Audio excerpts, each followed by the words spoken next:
Pertanyaan dari Romo tadi, bagaimana namanya gembala yang baik menurut saya sehingga saya bisa bertahan dengan jubah sebagai suster, bukan hanya sekedar jubah sebenarnya, hanya untuk tetap bertahan dalam panggilan ini. Seperti yang kita dengar dari bacaan bahwa gembala yang baik itu sangat mengenal domba-dombanya. Dan saya yakin dan percaya, walaupun saya banyak kekurangan, walaupun saya berdosa, saya dipanggil untuk mengambil bagian dalam melakukan karya-karya Tuhan, yaitu menjadi pelayan, terutama bagi saudara-saudara kita, bagi teman-teman kita yang miskin, cacat, dan terlantar. Karena cinta Tuhan yang besar, yang menerima saya apa adanya, itu yang membuat saya bertahan. Terima kasih. Terima kasih. Menjawab pertanyaan dari Romo, sebenarnya ini dadakan ya, jadi belum ada persiapan juga. Apa yang membuat saya masih tetap setia dengan jubah ini? Pengalaman dicintai oleh Allah. Ketika saya tertarik dan melihat, mengalami sendiri, masuk mengalami dan merasakan sendiri Allah yang mencintai saya melalui banyak pengalaman, dan Allah yang tidak melihat keburukan, melupakan kedosaan-kedosaan saya. Itulah yang membuat saya tetap setia dan masih mencintai saya, sehingga saya tetap merasa nyaman dengan pakaian menjadi suster ini. Itu saja, terima kasih. Pengalaman saya atas pertanyaan Romo ini, mengapa saya sudah 30-an tahun ya ini, sejak dari postulat, masih tetap mengenakan jubah dan saya merasa kerasan karena pengalaman dicintai oleh Tuhan. Tuhan yang memelihara saya, dan Tuhan yang menerima saya bukan karena kelebihan saya, tetapi karena kelemahan saya. Karena dalam kelemahan saya merasa dikuatkan. Terima kasih. Terima kasih para suster. Perkenalkan, nama saya Frater Noel. Untuk teman-teman ini, saya dari Projo Jakarta. Dan paroki saya berasal dari Pamulang, dari paroki ini, dan saya berasal dari lingkungan Santo Gregorius wilayah 5. Dan kebetulan juga orang tua saya juga hadir di sini bersama tim Paguter juga. Pertama-tama saya ingin men-sharingkan perjalanan panggilan saya. Saya maknai dengan sebuah isyarat juga bahwa dipertemukan oleh cinta dan disatukan oleh doa. Itu yang membuat saya sampai saat ini bertahan dan juga membuat saya sampai saat ini bahagia dan sukacita karena cinta itu sendiri. Pengalaman pertama tertarik itu ketika komuni pertama. Setelah komuni pertama itu kan ada masa di mana kita akhirnya siap menjadi seorang misdinar, dan panggilan itu tumbuh dari pelayanan di misdinar. Karena saya menjadi pelayan di altar, lalu juga pada saat itu misa Jumat pertama dan adorasi, momen-momen yang saya tunggu itu ketika menjadi petugas wiruk, saya di situ merasa hening dan juga merasa sangat sukacita karena bisa mendupai itu. Namun di balik pengalaman itu ada pengalaman yang mendalam, yaitu bagaimana kita yang mungkin sedang letih, lesu, beban berat, dan juga terkadang kita juga mengalami keraguan dalam perjalanan. Saya ingat betul pada saat tugas itu saya kelas 12 dan harus lanjut memilih untuk ke universitas atau sekolah apa. Dulu cita-cita saya itu pengen jadi abdi negara ya, jadi tentara. Namun dalam perjalanan dan juga dalam pengalaman rasa-rasanya sangat sulit gitu ya untuk jadi tentara. Lalu setelah itu juga ada opsi yang kedua, yaitu mau masuk Atmajaya dan ambil jurusan psikologi. Namun di tengah perjalanan juga saya rasa-rasa ini seperti bukan panggilan saya. Namun di dalam kesempatan keheningan itu saya berdoa dan mohon kepada Tuhan, Tuhan, bukakan jalanku untuk masa depanku. Lalu di dalam perjalanan pulang gitu ya, maksudnya di motor gitu, tapi nggak bengong, tapi sambil mikir-mikir juga, saya teringat gitu di dalam keheningan itu, ya apakah Tuhan akan memanggil gitu loh. Tuhan dalam arti memanggil untuk menjadi seorang pelayan, karena kecintaan saya terhadap pelayanan menjadi seorang misdinar. Lalu berjalannya waktu, dan kebetulan juga hari Minggu itu Expo Wacana Bakti, Seminari Wacana Bakti, dan di Seminari Wacana Bakti itu saya tanya-tanya lah para seminaris untuk mendaftar. Awalnya saya tidak bilang ke orang tua karena takut atau dan lain hal, dan akhirnya kalau lama-lama ditunda kan sekolah juga meminta persyaratan untuk siswanya mau lanjut kemana gitu. Dan pada akhirnya saya berbicara kepada orang tua dan juga berbicara ke mantan saya. Ya tentu dong, masih pacaran juga, SMA, masa-masa indah. Ya di situ ya saya merenungkan bahwa dalam pemilihan atau dalam keputusan yang akhirnya saya putuskan masuk seminari itu juga perjuangan dan galaunya panjang gitu ya. Gak gampang dan gak mudah. Dan saya merenungkan bahwa ketika saya masuk seminari tentu harus ada yang dikorbankan, yaitu cinta tanpa harus dimiliki. Dan selain itu juga, saya juga belajar untuk mencintai tanpa memiliki seseorang. Namun percayalah bahwa cinta itu tidak akan pernah putus. Allah mencintai kita sampai saat ini tidak pernah putus. Dan kalau kita percaya yang di awal tadi, saya dipertemukan dengan dia walaupun kita putus, tapi ada doa-doa dari orang tua yang menguatkan saya dan juga menguatkan kita. Dan maka dari itu, pengalaman perjalanan panggilan saya maknai sebagai aku berjalan dan Tuhan yang buka jalan. Itu saja sharing dari saya. Terima kasih. Saya memulai sharing saya dengan sebuah pantun. Kalau pantunnya bagus dibilang cakep. Walaupun saya sudah cakep. Beli bakso di Pamulang, tambah sambal biar mantap rasanya. Ini sharing bukan sembarang sharing. Ini sharing tentang cinta kasih Tuhan yang Maha. Oke, karena Romo Yuven sudah bisik-bisik, ubur-ubur ikan lele perkenalan dulu saya perkenalan dulu sebentar. Ya Bapak Ibu, teman-teman, perkenalkan, nama saya Frater Angga Willem Putra Brifot. Bisa dipanggil Frater, bisa dipanggil Ter, bisa dipanggil terserah lah. Yang penting jangan dipanggil sayang. Nanti Romo Petrus marah karena kunci kerajaan surga ada di tangan Petrus. Saya berasal dari Medan. Asal paroki Katedral Medan. Tetapi saya bukan orang Batak, walaupun logat saya logat Medan. Tapi saya adalah Puja Kusuma, putra Jawa kelahiran Sumatera, Bapak Ibu. Nah, saya adalah OSC. Mungkin Bapak Ibu tahu OSC itu dari Romo Eko yang terkenal ya, atau Monsinyur Anton Benjamin OSC. OSC itu adalah Ordo Salib Suci. Nah, saya tertarik menjadi imam itu karena 3 hal, ada sebabnya. Akibatnya saya di sini memakai jubah. Akibatnya, jadi ada 3 sebab saya menjadi imam. Yang pertama itu karena saya melihat sosok paman saya. Paman saya adalah seorang imam kapusin. Mereka ada 2 orang.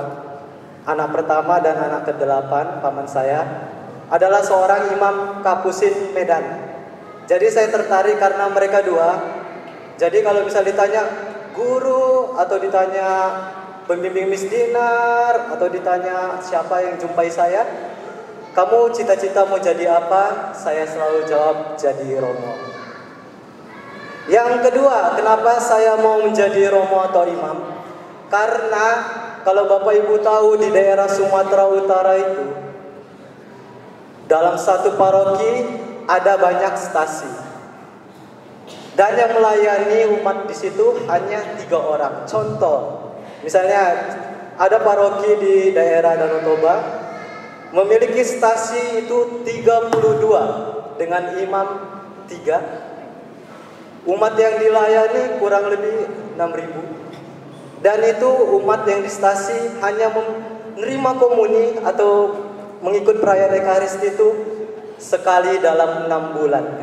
Bayangkan, karena sedikitnya pelayan Allah atau imam di saat itu. Jadi saya tertarik menjadi imam karena itu. Lalu yang terakhir, saya tertarik menjadi imam OSC. Tentu saja karena siapa? Pastor Eko Wahyu. Waktu itu beliau memimpin retret ketika saya tingkat terakhir di Seminari Menengah Pematang Siantar. Tingkat 4 kami harus memilih dan beliau memimpin atau membimbing retret. Saya tertarik karena semangat beliau dan terutama karena jubahnya. Awal karena saya tertarik karena jubahnya. Lalu semakin masuk novis dan sampai saat ini saya tertarik karena semangatnya. Semangat in cruce salus, di dalam salib ada keselamatan. Walaupun banyak penderitaan, walaupun lihatlah wajah-wajah frater ini menderita, suster-suster, tetapi percayalah mereka akan mendapatkan keselamatan. Oke Bapak Ibu, saya sekarang sedang top atau tahun orientasi pastorat di rumah retret dekat, tidak jauh, di rumah retret Civita. Kalau ibu bapak tahu Ciputat, Tip Top belok kiri. Main-main ke sana, banyak gua Marianya, banyak tempat doa, taman doa. Silakan bermain-main di sana. Kalau anak-anak boleh ajak main, ada empang di sana. Tetapi tidak boleh berenang di sana. Oke, karena itu saya menutup sebuah sharing saya dengan pantun. Buah mangga dipetik pagi, dimakan ramai di bawah tenda. Terima kasih suster frater sudah berbagi. Dengarkan cerita kami dengan penuh gembira. Oke Bapak Ibu, saya mau mengajak Bapak Ibu semua berdiri. Romo frater juga berdiri semua. Semua berdiri ya. Silakan berdiri, suster juga, anak Miss Dinar, silakan berdiri. Oke. Berdiri. Silakan duduk lagi. Silakan duduk lagi.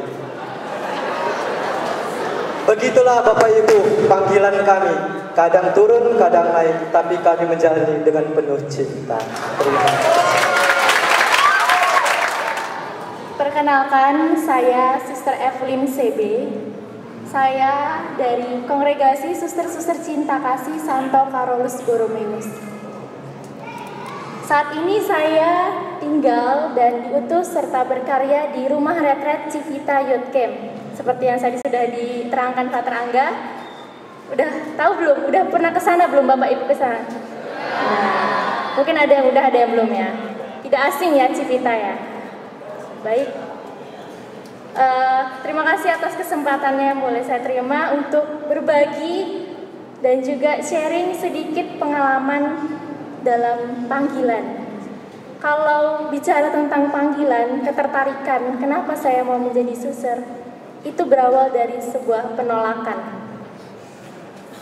Dulu ketika SMP, saya diminta untuk membawa persembahan, tapi menggunakan baju suster cilik. SMP, saya yang masih kecil banget, ya mungkin masih polos ya, tapi saya diminta untuk membawa persembahan dengan menggunakan baju suster cilik. Dan kebetulan baju suster itu suster CB.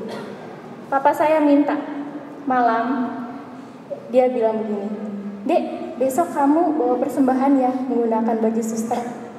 Spontan saya langsung jawab, "Hah? Ih, nggak mau." Saya langsung pergi.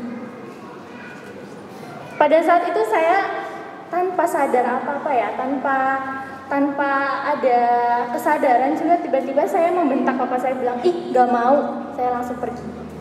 Kemudian papa saya bilang lagi begini, tidak ada lagi yang mau.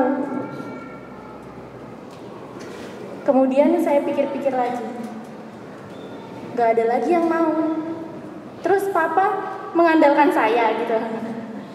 Akhirnya tanpa pikir panjang lagi dan dengan penuh kepasrahan, saya menganggukkan kepala, hanya menganggukkan kepala, tanpa membalas dengan kata-kata lain lagi, hanya menganggukkan kepala. Akhirnya besok paginya saya datang ke Biara CB yang ada di dekat gereja saya dari gereja Santa Odilia Citraraya, paroki Citraraya. Kemudian saya bertemu dengan salah satu suster yang meminta membawa persembahan, dan bertemu, kemudian saya dikenakan pakaian suster cilik itu dengan bajunya, dengan slayernya, kalau kami bilang ini slayer ya, dengan kerudungnya juga dengan salibnya. Kemudian selama saya memakai baju itu, sikap dan juga mungkin ya raut wajah saya, tiba-tiba saya menjadi anak yang sangat pendiam dan kalem, tenang, dan selama perayaan Ekaristi berlangsung, umat semua tertuju kepada saya, karena hanya suster ini kok kecil, terus hanya seorang suster yang paling kecil itu saya saat itu. Entah mungkin umat berpikir apa ya, ini kok suster paling kecil sendiri ngapain gitu ya. Kemudian mungkin perhatiannya ya mengalahkan perhatian romo yang memimpin misa. Jadi dari situ saya merasa sungguh-sungguh menjadi hal yang berbeda. Awalnya menolak, tetapi ketika saya melihat dan juga merasakan sendiri gimana rasanya memakai baju suster, dan juga dalam keheningan waktu misa saya hening, diam, saya mencoba-coba mendengar apakah ini yang namanya panggilan. Dan saat itu saya juga berpikir-pikir lagi, mungkin ini hanya lewat saja, mungkin hanya lewat, dan mungkin hanya sekedar sapaan yang nanti juga akan hilang gitu. Saat itu dari pengalaman itu muncullah benih panggilan dalam diri saya.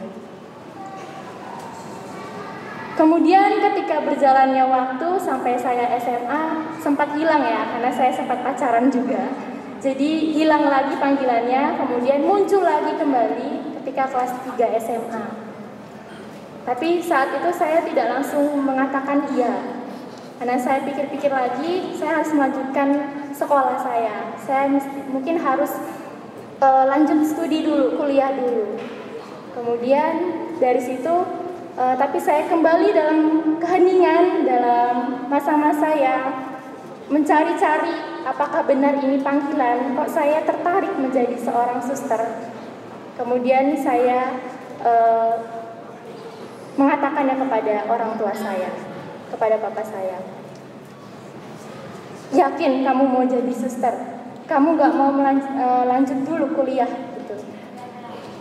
Dari pertanyaannya itu, saya kembali berpikir, oh ya, dulu saya membentak papa saya, bilang gak mau memakai baju suster cilik, tapi akhirnya saya kok yang minta untuk, Pak, saya mau jadi suster. Itu sebuah pengalaman, mungkin juga bagi teman-teman muda ya. Mau kita lari sejauh mungkin, mau kita pergi dan menolak dengan panggilan, tetapi Tuhan pada akhirnya akan menangkap kita. Dan itu pengalaman yang akhirnya menguatkan saya, dan akhirnya saya diberi kesempatan untuk menjalani tahap pembinaan di Postulat Novisiat Yogyakarta. Jadi pengalaman yang awalnya saya rasa ini penolakan, tapi Tuhan sungguh menangkap saya. Jadi saya tuh istilahnya kayak saya lari sejauh apapun, saya nggak mau, tetapi Tuhan tetap saja menolak. Dan itu tergantung kita sendiri, terutama saya sendiri. saya mau mendengarkan, saya mau memaknai bahwa itu apakah panggilan saya dan apakah saya berani menjawabnya. Dan akhirnya ya dengan penuh keberanian pada saat itu, mungkin di masa-masa anak muda ya, masa-masa yang masih asik-asiknya dengan dunianya di masa muda, mungkin dibilangnya ini hal yang aneh kalau menjadi suster. Tetapi saat itu saya memberanikan diri dan akhirnya pengalaman-pengalaman itulah yang akhirnya menjadikan pengalaman yang saya dicintai sungguh oleh Allah. Dan menjadi suster ini bukan tujuan juga dan juga kesuksesan, tetapi sebagai ungkapan syukur saya bahwa saya dicintai oleh Allah. Maka ketika kita sudah dicintai, ingin juga membalas cintanya dengan mempersembahkan diri sepenuhnya kepada Tuhan. Itu saja. Oh ya, saya ada pantun. Hidup sendiri tanpa kekasih. Sekian dan terima kasih.